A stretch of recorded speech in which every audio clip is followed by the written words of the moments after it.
Baik, selanjutnya judul presentasi dengan judul Analisis Model Pembiayaan Syariah pada Startup Etis. Kami dari kelompok 3 dengan mata kuliah Pembiayaan dan Investasi dalam Startup Syariah. Selanjutnya ada profil etis yang didirikan pada 2014 di Singapura, beroperasi di Indonesia, Malaysia, Oman, dan Qatar. Kemudian legalitasnya itu berizin dan diawasi oleh OJK sejak 2021 dengan fokus crowdfunding syariah untuk proyek UKM dan properti.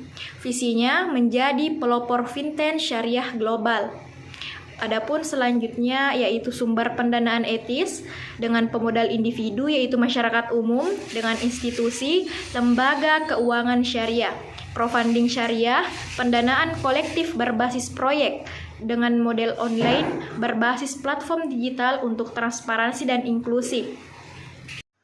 Baik, jadi adapun akad syariah yang digunakan yaitu seperti musyarakah, kerjasama antara pemodal dan penerima, dana dengan pembagian hasil. Lalu ada yang dimaksud dengan wakalah, yaitu perwakilan pengelolaan dana oleh pihak penerima. Jadi, semua akad diverifikasi oleh Dewan Pengawas Syariah atau bisa disingkat dengan DPS. Nah, selanjutnya yaitu model bagi hasil atau etis.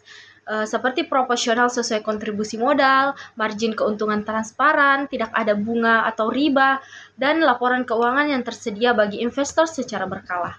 Nah, selanjutnya yaitu keuntungan pendanaan di etis. Seperti halal dan sosio syariah, transparansi proyek dan dana, aman dan diawasi oleh OJK, meningkatkan ekonomi umat melalui pembiayaan sektor real, akses investasi mudah dan terjangkau, diverifikasi portofolio investasi halal, serta dukungan komunitas dan edukasi keuangan syariah. Keuntungan yang kami berikan akses investasi mudah dan terjangkau, diverifikasi portofolio investasi halal, dukungan komunitas dan edukasi keuangan syariah. Tantangan etis, edukasi publik masih rendah terhadap konsep syariah, regulasi yang terus berkembang dan butuh adaptasi, kompetisi ketat dengan platform konvensional, tingkat keberhasilan proyek tidak selalu tinggi.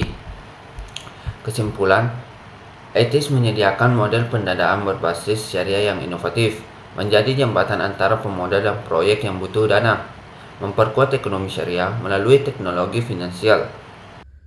Baik, selanjutnya sebagai rekomendasi, bagi startup, gunakan platform syariah untuk pendanaan etis. Bagi investor, manfaatkan etis untuk investasi halal dan berdampak sosial. Pentingnya edukasi, literasi keuangan syariah secara luas. Untuk dokumentasi dan visualisasi, yang pertama, screenshot tampilan platform etis. Kedua, logo etis dan testimoni pengguna atau jika ada. Yang ketiga, infografis, model akad dan alur pembiayaan. Selanjutnya, sebagai referensi kami, bisa dilihat pada slide yang tertera pada di atas.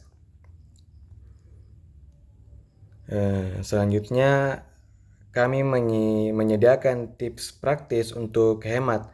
Di sini ada 3. Yang pertama, buat anggaran bulanan.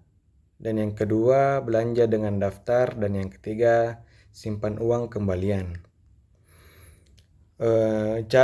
Cara mengelola keuangan keluarga di sini adalah mengelola keuangan keluarga secara efektif memerlukan perencanaan dan komunikasi yang baik.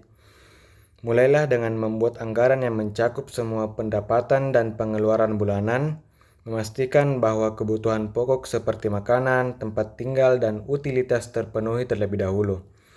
Alokasikan dana untuk tabungan dan investasi masa depan, serta sediakan dana darurat untuk menghadapi situasi yang tak terduga.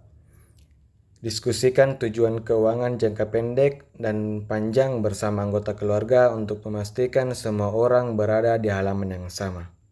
Baik, sebagai penutup, sekian dari kami. Terima kasih.